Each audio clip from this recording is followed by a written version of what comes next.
Hi అండి. అందరు ఎలా ఉన్నారు? నేనైతే చాలా బాగున్నాను. మీరు కూడా బాగున్నారని అనుకుంటున్నాను. సో, ఈ వ్లాగ్ ఏంటంటే విలేజ్‌లో నా ఫస్ట్ వ్లాగ్ అన్నట్టు. సో, వీడియో చూసే ముందు నాది ఒక చిన్న రిక్వెస్ట్ అండి. ఇంకా మన ఛానల్ ఎవరైనా సబ్స్క్రైబ్ చేసుకోకపోతే ప్లీజ్ సబ్స్క్రైబ్ చేసుకోండి. అలాగే వీడియో నచ్చితే లైక్ చేయడం మాత్రం మర్చిపోకండి. ఈ వ్లాగ్ వచ్చేసరికి నేను విలేజ్‌లో సెకండ్ డే రోజు షూట్ చేసిన వ్లాగ్ అన్నట్టు. సో, కంప్లీట్‌గా అంటే ట్రావెలింగ్ వ్లాగ్ ఉండే అదేనో మొత్తం డిలీట్ అయిపోయింది. ఎలా డిలీట్ అయిపోయిందో తెలియదు. మా కన్నయ్య ఏమన్నా టచ్ అయ్యి డిలీట్ అయిపోయిందో, లేదా నేనే వీడియోస్ అన్నీ మామూలుగా అప్లోడ్ చేసినవి ఉంటాయి కదా! సో, అవి డిలీట్ చేసినప్పుడు డిలీట్ అయిపోయిందో తెలవదు. కంప్లీట్‌గా ఆ ట్రావెలింగ్ వ్లాగ్ అయితే మొత్తం డిలీట్ అయిపోయింది. నేను కష్టపడి షూట్ చేసుకున్నది. ఇంకా ఇది సెకండ్ డే అన్నట్టు. ఇంకా విలేజ్‌కి ఇప్పుడెందుకు వెళ్ళామంటే మా హస్బెండ్ ఇంకా విలేజ్‌కి, హైదరాబాద్‌కి వేరే ల్యాండ్ పని మీద 3 డేస్ అలా తిరిగేది ఉంటది. అందులో ఒకటి మా పర్సనల్ పని కూడా వేరేది ఉంది. సో, ఇంటికి రావడానికి కొంచెం కుదరదు. పిల్లలతోని ఇబ్బంది పడతాం. మా అత్తమ్మ కూడా మళ్ళీ ఊరెళ్తుంది. ఇంకా వచ్చి కూడా 1 వీక్ అలా అవుతుంది. ఇంకా ఊర్లో మా మామయ్యకి వంట చేసుకోవడానికి ఇబ్బంది అవుతుందనేసి కాల్ చేసి రమ్మన్నారు. నేను వెళ్తున్నా అని చెప్పింది. వెళ్ళేటప్పుడు అత్తమ్మ నన్ను కూడా అడిగిందన్నట్టు, రిషి బర్త్‌డే ఇంకా వారం రోజులు ఉన్నది కదా! సో, 1 వీక్ తర్వాత మళ్ళీ మనం వచ్చేద్దామని అడిగిందన్నట్టు. తను అడగకపోయినా మా హస్బెండ్ పంపిద్దామని ఫిక్స్ అయిపోయిండు. ఊరికెళ్ళడం ప్రాబ్లమ్ ఏం కాదు. కాకపోతే మా హస్బెండ్ లేకుండా ఉండాలంటే నాకు కొంచెం కష్టం అనిపిస్తది అక్కడ. సో, అందుకని కొంచెం వెనక ముందు ఆలోచించిన. ఇంక అత్తమ్మ కూడా అడిగేసరికి ఇంకా ఆలోచించకుండా అయితే వెళ్ళిపోయాము. వెళ్ళిపోయే రోజు మా అమ్మ మార్నింగ్ వచ్చి నాకు వంట చేసి, బట్టలన్నీ సదిరి, పిల్లలకి తినేటివి అవన్నీ తీసుకొచ్చి పంపించిందన్నట్టు. నాకు అంటే ఇబ్బంది అయిపోయింది. మా హస్బెండ్‌కేమో ఆ రోజు కొంచెం హెల్త్ బాలేకుండే. తనకు వామిటింగ్స్ అవుతున్నవి. మా అత్తమ్మనేమో లేదు, బయటికెళ్ళింది. ఇంకా పిల్లల్ని పట్టుకొని లగేజ్ సదురుకోవాలంటే ఇబ్బంది అయిపోయింది. ఇంకా అమ్మకి కాల్ చేస్తే వచ్చింది. అంటే మామిడికాయ పచ్చడ, ఇంకా పిల్లలకి తినేటివి అవన్నీ పట్టుకొని వచ్చి వంట చేసి పిల్లల్ని రెడీ చేస్తే నేను లగేజ్ చదురుకొని రెడీ అయ్యి నిమ్మలంగా అన్నం తిని ఇంకా మా అత్తమ్మ రాగానే స్నానం చేసి బయలుదేరిపోయాము. సో, అన్ని వీడియోస్ తీసుకున్నా కానీ డిలీట్ అయిపోయింది చెప్పాను కదా! మేము ఊరికెళ్ళేసరికి నైట్ 10:30, 11 అలా అయిపోయింది. ఇంకా ఇంటికెళ్ళేటప్పుడే మధ్యలో కొత్త కోటలో ఆగి చికెన్ తీసుకొని వెళ్ళాము. సో, ఇంక నేను వంట చేసిన తర్వాత మా హస్బెండ్ ఇంకా మా మరిది ప్రకాష్ తిని మళ్ళీ రిటర్న్ అయిపోయారు. సో, అక్కడి నుంచి వాళ్ళు మళ్ళీ హెచ్‌వైడి వచ్చేసరికి 3:30 అలా అయిపోయిందంట. సో, నేను ఊరికెళ్ళడమే కానీ మా హస్బెండ్ చాలా అంటే చాలా స్ట్రెస్ అయిపోయాడండి. అందులో ఒకటి, ఊరికెళ్ళిన 1 డే తర్వాత మా పాలోల్ల అతను ఒక అబ్బాయి చనిపోయిండు. సో, తను ఏజ్ వచ్చేసరికి 28, 29 అలా ఉంటవి. మా పెద్ద మరిది ఏజ్ అంత ఉంటది. సో, మామూలుగా వాళ్ళ అమ్మ ఈ ఇయర్ పెళ్లి చేద్దామనేసి, అన్నదమ్ములు ఇద్దరంట. ఈ ఇయర్ పెళ్లి చేద్దామనేసి ఇద్దరికి చెరొక మామూలుగా సింగిల్ బెడ్రూమ్ అలా కట్టించేశారు. సో, ఏమైందో తెలవదు, ఏం ప్రాబ్లం కూడా తెలవదు కానీ తను ఊరేసుకొని చనిపోయిండు. వాళ్ళ నాన్నకు కాల్ చేసి చెప్పాడంట, నేను నాన్న చనిపోతున్నాను కూడా. వాళ్ళ నాన్న పని నుంచి ఇంటికి వచ్చేసరికి వాళ్ళ ఇల్లు వచ్చేసరికి హైదరాబాద్లోనే మామూలుగా 4th ఫ్లోర్లో అలా ఉంటారంట. సో, వాళ్ళ నాన్న 4th ఫ్లోర్ ఎక్కేసరికి తను ఆల్రెడీ చనిపోయి ఉన్నాడు. సో, ఏదైనా సరే కానీ ఇప్పుడు ఆ బాధ వాళ్ళ అమ్మ అనుభవిస్తుంది. చేతికొచ్చిన కొడుకు చనిపోతే ఆ బాధ ఎవ్వరు భరించలేరు. మామూలుగా మంచిగా మాట్లాడుతుండే అబ్బాయి మరిదైతాడు నాకు. ఎప్పుడైనా మనం కనబడితే వదిన వదిన అని మంచిగా పలకరిస్తాడు. సో, మన అంటే కలిసినట్టు ఉంటారు అందరితోని, గలగల మాట్లాడుతూ ఉంటాడు. ఇంకా పెద్దాయన అంటే నేను ఎప్పుడు మాట్లాడలేదు, సరిగ్గా చూడలేదు కూడా. ఈ అబ్బాయే తెలుసు. అప్పుడప్పుడు మేము వెళ్ళినప్పుడు ఇంటికి వస్తుండే. ఏదైనా తింటావా అని అడిగినా కూడా మొహమాట పడకుండా మంచిగా మాట్లాడుతుండే. సో, నాకు బాధ అనిపించింది అన్నట్టు. సో, వెళ్ళి చూద్దాం అని అనుకుంటే వెళ్ళొద్దు, చిన్న పిల్లలు ఉన్నారు కదా అన్నారు. సో, ఇంకా మా హస్బెండ్ తను చనిపోయిన రోజు కూడా ఇంకా హైదరాబాద్లోనే నైట్ అంతా తిరిగిరంట మా ఇద్దరు మరుదులు, మా హస్బెండ్.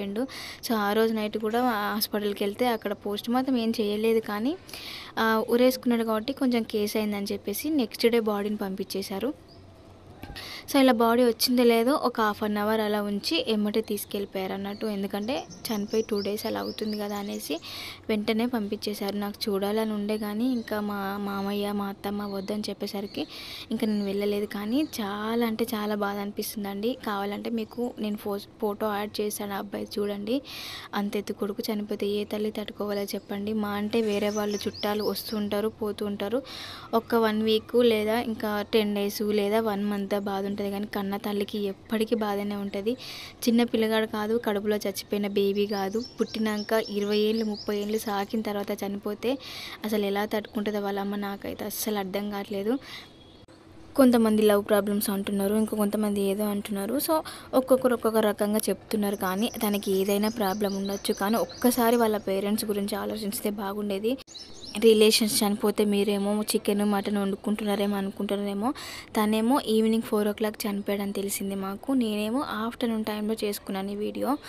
సో ఇంకా మా మామయ్య చికెన్ తీసుకొని వచ్చిండు. ఇంక ఇన్ని రోజులు మా అత్తమ్మ ఊర్లోనే ఉన్నది కదా, తనకి సరిగా వంట రాక ఏం చేసుకోలేడు అనేసి ఫ్రెష్గా చికెన్ అయితే తీసుకొని వచ్చిండు. ఇంకా చికెన్ ఉంటే చపాతీ బాగుంటుంది కదా అనేసి మా అత్తమ్మ చపాతీ పిండి బయట చేస్తున్నది, నేనేమో కాల్చుతున్నా.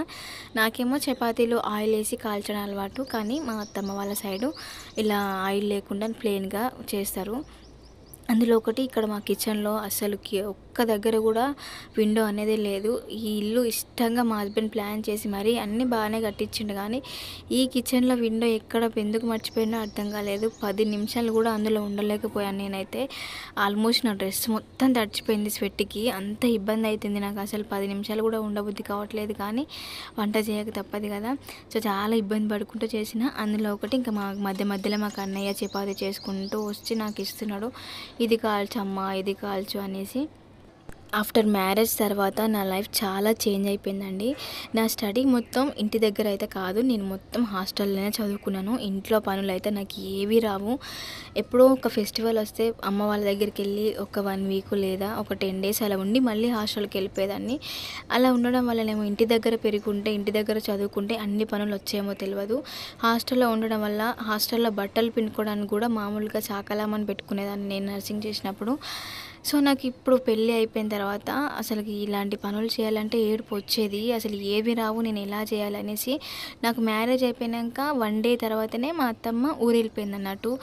కొత్తలో ఇంకా నాకు ఇంట్లో ఏం చేయాలో అర్థం కాకపోయేది. అంటే నాది లవ్ మ్యారేజ్ కాబట్టి ఇంకా వాళ్ళ సిచ్యువేషన్ అప్పుడు వేరే ఉంది. సో అరేంజ్ మ్యారేజ్ చేసుకుంటే అన్నీ చెప్పి నేర్పించి మరీ పంపిస్తారు, బట్ నాకు అలా లేదు. ఇంకా అత్తమ్మ వెళ్ళిపోయిన తర్వాత ఇంకా నెక్స్ట్ డే మా హస్బెండ్ మామూలుగా అన్నం వండు అని అంటే అది ఎలా వండాలి, మామూలుగా గంజికి పెట్టి వంచేసి అని చెప్పిండు. అది ఎలా వంచాలో కూడా నాకు రాదు. నాకు వంచనీకి రాదని చెప్తే మామూలుగా సరే పెట్టని చెప్పిండు. ఎన్ని గ్లాసులు బియ్యం పోసినో, ఎన్ని నీళ్ళు పోసినో తెలియదు, కానీ అన్నం అయితే మొత్తం ఇట్లా ఒక ముద్దలాగా మెత్తగా అయిపోయింది అన్నట్టు. ఇంకా తర్వాత ఒక 1 వీక్ తర్వాత ఎలా వండాలి ఏందని మా హస్బెండే నేర్పించింది నాకు. మళ్ళీ డ్యూటీ చేస్తూ ఇంట్లో పనులన్నీ చేసుకునేదాన్ని. మళ్ళీ ఎర్లీ ప్రెగ్నెన్సీ కన్సీవ్ అయింది. సో ఆ ప్రెగ్నెన్సీలో కూడా అంటే మార్నింగ్ టైంలో లేచి వంట చేసుకొని ఇద్దరికి బాక్స్ పెట్టుకొని డ్యూటీకి పోయేసరికి నాకు టైం ఉండకపోయేది. మార్నింగ్ ఎంటీ స్టమక్తోనే ఉండేదాన్ని ఆఫ్టర్నూన్ వరకు. సో ఇంకా అక్కడికి వెళ్ళి టిఫిన్ చేద్దామన్నా టైం ఉండదు కదా. సో వెళ్ళగానే పేషెంట్స్ ఉండేది, బిజీగా ఉండేది ఫ్లోర్ అంతా. సో ఇంకా ఆఫ్టర్నూన్ టైంలో అలానే ఒక 2-3 మంత్స్ అలానే గడిచిపోయింది. ఇంకా అలా ఉండడం వల్లనేమో తెలియదు, ఇంకా ప్రెగ్నెన్సీ అది నాకు నిలవలేదు, అబార్ట్ అయిపోయింది. దానికే మిస్క్యారేజ్ అయితే అయిపోయింది. అన్నం కూడా వండనేది రాని నాకు ఇప్పుడు చపాతీలు చూస్తున్నారు కదా, చేయి కాలుతుందా అని కూడా ఆలోచించట్లేదు, చేతితోనే కాల్చేస్తున్నాను. అప్పుడప్పుడు ఆయిల్ పడ్డా కూడా అంతేం అనిపించదు. అప్పుడప్పుడు యూట్యూబ్లో షార్ట్స్ చూస్తూ ఉంటాను, బిఫోర్ మ్యారేజ్ కిచెన్లో, ఆఫ్టర్ మ్యారేజ్ కిచెన్లో. నన్ను నేను చూసుకున్నట్టే అనిపిస్తుంది. మామూలుగా కడాయిలో ఆయిల్ పోయాలన్నా భయపడేదాన్ని నేను. ఆ ఆయిల్ హీట్ అయ్యి చేతి మీద పడ్డా కూడా అంత టెన్షన్ ఏం పడట్లేను. సో ఇక్కడ చూస్తున్నారు కదా, ఫుల్ అయితే స్వెట్ వచ్చేస్తుంది కిచెన్లో. ఒక పక్క మామూలుగా చపాతీలు అయితే కాల్స్తున్నాను, ఇంకో పక్క చికెన్ పెట్టిన. సో ఈ చికెన్ కడాయి వచ్చేసరికి మా తోటి కోడల దగ్గర తీసుకునేదంట మా అత్తమ్మ. మామూలుగా నా దగ్గర ఉన్నవి, కాకపోతే అవి బాగా స్టీల్వి, వెయిట్ ఎక్కువ ఉన్నాయి, తను మెయింటైన్ చేయలేదు అనేసి వద్దని చెప్పింది. ఇంకా బాగా ఇస్తానని చెప్పింది అనేసి ఇంకా అక్కడ తీసుకొని వచ్చింది. ఇంకేం లేదు, చికెన్ కర్రీ అయితే సింపుల్గా చేశాను. దీంట్లో ఏ పుదీనా లేదు, కొత్తిమీర లేదు, ఏది లేదు. ఏవో అక్కడ ఉన్న మసాలాలు కూడా అంత ఏం లేవు. నార్మల్గా నాకేమో నాన్ వెజ్ కర్రీస్లో ఈ పుదీనా కొత్తిమీర లేనిది కర్రీస్ ఏమో వండనీకి రాదు. నేను నార్మల్గా ఉన్నప్పుడే ఎక్కువ వేసి వండుతున్నాను. ఇక్కడేమో అసలుకి లేదు, ఎలా వండాలో అని అర్థం కాలేదు. ఇంకా మా ఇంట్లో ఒక హెచ్చం అంటది మా అత్తమ్మ, ధనియాల పొడి, అదొక్కటి ఉన్నది. ఇంకా ఇలా నాకు వచ్చినట్టు అయితే చేసిన. మా మామయ్యకి ఏమో కారం ఎక్కువ తింటాడు, మా హస్బెండ్ ఏమో కారం తక్కువ తింటాడు. ఇంకా మా మామయ్య కోసం అయితే కొంచెం స్పైసీగానే చేసిన. సో ఫైనల్లీ ఏం లేకపోయినా కర్రీ అయితే బాగానే కుదిరిందండి. నాకు చాలా చిన్న ఏజ్లో మ్యారేజ్ అయిందండి. సో అలా చిన్న ఏజ్లో మ్యారేజ్ చేసుకోవడం వల్ల చాలా ప్రాబ్లమ్స్ అయితే ఫేస్ చేశాను. కొన్ని పర్సనల్ ప్రాబ్లమ్స్ కూడా చాలా ఫేస్ చేశాను. సో ఈ వ్లాగ్ అయితే ఇంతేనండి. ఈ వీడియో నచ్చితే లైక్ చేయండి, అలాగే మన ఛానల్ని సబ్స్క్రైబ్ చేసుకోవడం మాత్రం మర్చిపోకండి.